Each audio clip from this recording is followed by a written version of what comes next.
कन्हैया में कहा देख के तुम शादी कर रही हो? क्यों? अरे इतना तो कालो है जग, क्या बताए तुम्हें, बिल्कुल बहुत ही काला। और जैसे ही कहा रुक्मिणी बोली एक बात कहे पंडित जी, शादी हमें करनी है तुम्हें करनी? पंडित जी बोले शादी तो बिटिया तुम्हें करेंगे, लेकिन तुम्हें समझाओ, तुम नहीं मान रहे तो कोई बात नहीं। रुक्मिणी ने एक बात कही, सुनो पंडित जी,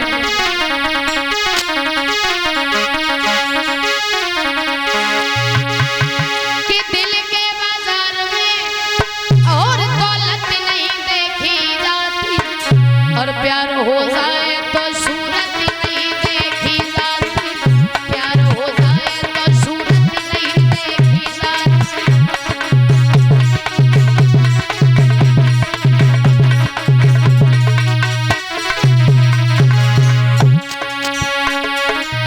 प्रेमी लोग इसी प्रण पे जिया करते हैं, प्रेम के नाम पर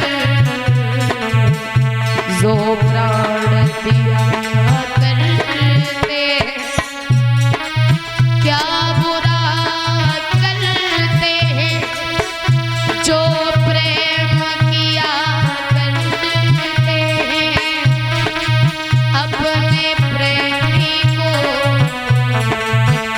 भला क्या दिया करते हैं, और हृदय को चीर के काटो ससिया करते हैं। इसलिए हर दिल के बाजार में दौलत नहीं देखी जाती, प्रेम हो जाए तो सूरत नहीं देखी जाती, प्रेम हो जाए तो।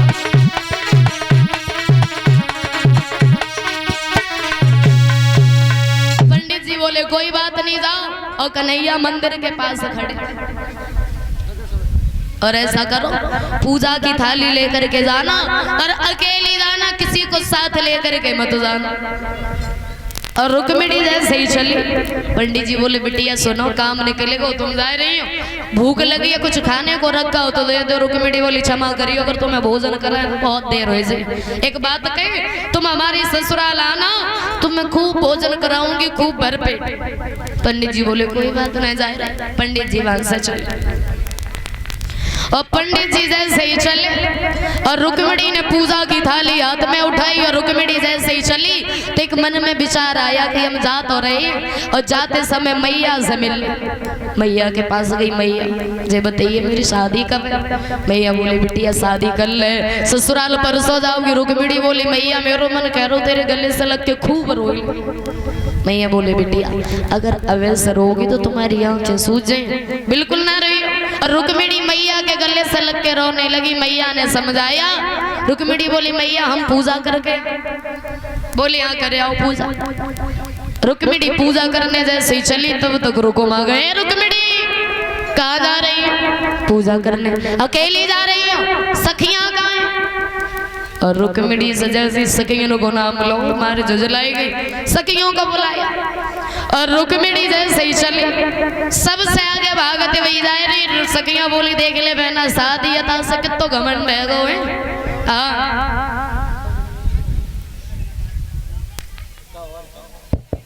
और जैसे ही कहा तो आज सखियां बोली कोई बात नहीं, जाइलेंगे तो ज्यादा शादी को घमंड है, कोई बात नहीं, कहू दिन हमारी होगी ऐसी तो बात है।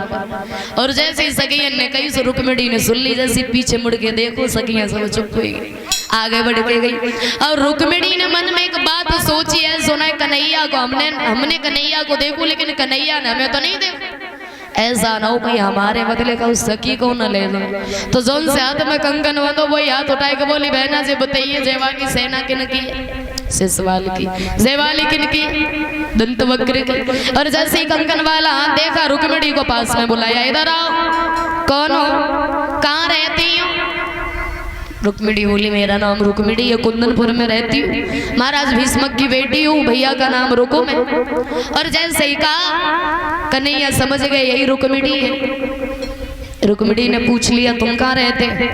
कन्हैया बोले हर जगह। लड़कियां बोली देख ले बहना बनाओ पागल है, गाँव एक घर हो दो घर हो से हर जगह रहे। और कन्हैया सच में हर जगह रहते, कोई एक स्थान तो नहीं है। तो आज भगवान से पूछा तुम्हारा नाम क्या है? कन्हैया बोले हजारों नाम है। बिटियां बोली वो तो बिल्कुल पागल है, कहू के एक नाम हो दो नाम हो सके, हजारों नाम है। सच में भगवान का कोई एक नाम तो नहीं, हजारों नाम है।